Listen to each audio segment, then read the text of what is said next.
আমি তোমার রহম ছাড়া বাঁচা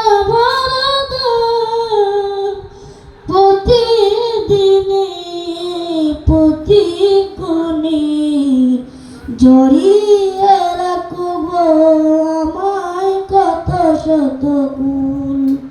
মাফ করে দাও জানাবি জানাই আমি তোমার গোলাম হব অন্য কারণ। আলিমুল গায়ব তুমি মালিক রব্বানা। আল্লাহু আল্লাহু আল্লাহু আল্লাহ। আসসালামু আলাইকুম ওয়া রাহমাতুল্লাহি ওয়া বারাকাতুহু।